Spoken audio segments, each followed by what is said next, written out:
Yeah, shout out Grind City Hoops. Man, appreciate you, man. All right. You know I'm a hot boy, but I ain't never lose my cool. The streets on fire, that's why I'm riding with my tool. All right, what's up, everybody? Welcome back to another episode of Grind City Hoops. I'm your host, Donovan McLemore, and today we have Avery Smith on the show. Go ahead, introduce yourself. Let the people know who you are. All right, what's up, everybody? My name is Avery Smith. I am from Silver Spring, Maryland. I went to high school at St. John's College High School in DC, and I'm currently a rising sophomore at Seton University. All right, that's great. That's great. Just take us all the way back to, everybody has a story of, how they got into basketball. Some is with your parents, your family, your friends, whatever it may be. How did you get into the game? I got into it mainly because of my father. My dad used to played a lot growing up. He's from New York. I was born in New York, so basketball in New York is a really big thing.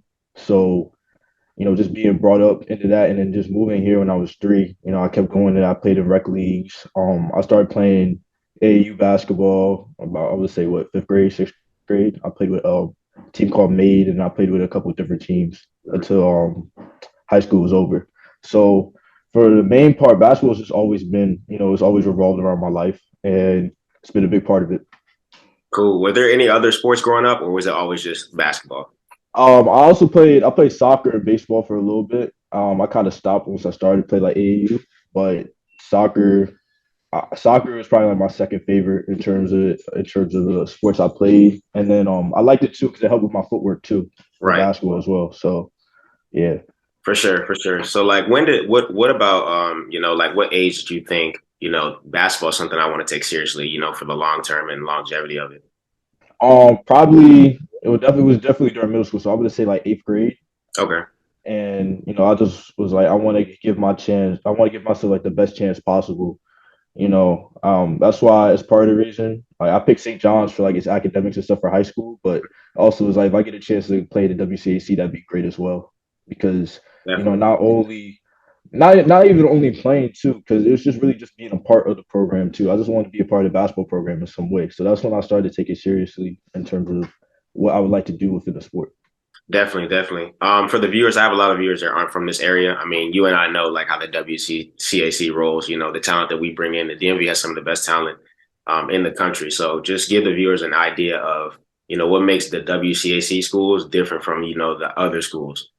It's a lot. It's just different. Like as you were just saying, it's a lot of high level talent, and even just playing like freshman ball and JV ball there too. It's a lot of like high level players, and then once you get to varsity, it expands on that. Like that talent level goes up. So it's just basketball in the DMV. I feel like it's a great community, and like WCAC is like a big part of that, just because of like how high level it is. Definitely, for sure. So do you think, the WCAC is like, the closest thing you could possibly get in high school to like, a college program? For sure, definitely, because a lot of the coaches there, they're gonna want to. The goal is they want to run their programs like how a college program is. So when the kids get to college, there's little adjustment they have to make. They Mhm. already know like some of the expectations for them. Definitely, definitely. So transitioning into your manager role with St. John's, you can kind of touch on that. Get into some specifics if you want to, be general. How's the experience with that? The experience that I had with being a manager at St. John's was amazing because I've known that staff since basically I got there when I was going there like for camp in the summer and stuff like that. Mhm. So I always knew I was gonna be with them with them in some way. I didn't know whether that was gonna be, I aspired to play, but I also knew it was like, oh, playing doesn't work out. Definitely managing is something I would definitely like to try. Mhm. So, I just had a good relationship with them too, and it was fun. They always kept it fun and like energetic there too as well. I love the way they run their program for sure. So transitioning, when you went, how did you come to the decision to go to Seton Hall? Oh, so it's crazy. Seton Hall wasn't. I think initially it wasn't even like on my list like that. It didn't get. It was like last minute. I decided to apply there Okay. too, and I went on the campus tour. And basically after that campus tour, I was like, okay, this is. I figured I was like, okay, I'm gonna go here. And then with the managing part. Two, one of my St. John's coaches actually knew somebody on the new staff that came over. Oh, So I got put in contact with them mad early because I already decided I was like, whatever school I'm going to go to, I wanted to try the college manager thing out. for sure. And so he put me in a contact with the staff member mad early. I visited him when I was at orientation, and then also during the first week of school. And then by literally by the first week of school, I'm already doing college manager duties already. Definitely.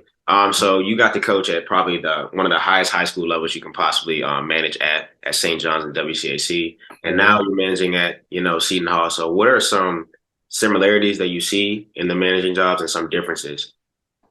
Um, I think like one of the differences for sure is to like there's a lot more to do with behind the scenes stuff in terms of like you're just like I guess distributing gear and stuff like that. Um, and then also a lot more on court stuff too. I mean, St. John's they have me on the court a lot too Mhm. because I used to play, Right. but it's a lot more. I guess it's a lot more in depth too. On the college side as well. Like you're rebounding a lot more. Some drills might require your participation as well. Oh wow. Okay. So what is the obviously each level you go up, there's going to be more and more commitment. Mhm. Is the level as high as you expected, or it exceeded your expectations for not just the athletes but yourself at Seton? It's definitely the commitment levels definitely I didn't think how big of a commitment level would be. Maybe it was different for me because I started like the first week compared to like some of the other freshmen who Mhm. came in or other new managers that came in like November. So I was there from like August, like late August, early September. Um, so the commitment was obviously a little bit different. And then as my time, as I go through my time, there's actually going to get a little bit different as well once I'm able to start going on trips and stuff like away trips. Okay. And so, it's interesting in that way too. I was definitely going to touch on that too. I was going to ask, do managers get to travel, or you guys only come to home games? So usually what happens is everybody works home games, Okay. for the most part. And then when it comes to the away trips, we usually travel with five. So Okay. I didn't get a chance to do any traveling this year. Hopefully next year for sure. But yeah, it's definitely an experience I want to have though. For sure. How many managers do they typically have? It's usually this year we had 12 managers. Oh, 12. So Wow. yeah, so we're definitely gonna have we usually fall into it within that range. Are they typically usually underclassmen, or is it like a good mix?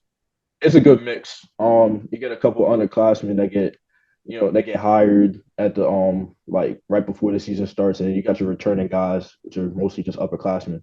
For sure, for sure. So now, obviously your manager is Seton Hall. So we want to ask what's up for you, moving forward. Is there, you want to move up in the ranks on that coaching staff? Are you looking to, be like, a grad assistant, at some point, past the manager job?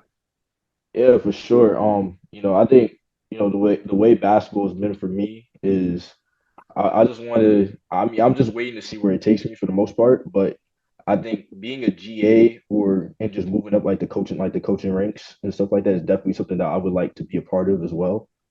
Just for the experience to have, and hopefully, maybe one day, being a college head coach, or even being a high school head coach too. Yeah. Um, it's definitely something that I would want to do in the future. For sure, for sure. Now I got to touch on this. Two things: the COVID pandemic, and also the transfer portal. They've both been highlighted in college basketball and high school basketball. For us, COVID happened like right in the middle of high school. So Yeah. how did that impact your basketball life? COVID when it happened. I think it kind of changed up a lot of like the aspirations I had in terms Hmm. of it because there was that layoff of what basically like we like if you like basically AAU didn't really start up until August for Yeah, real.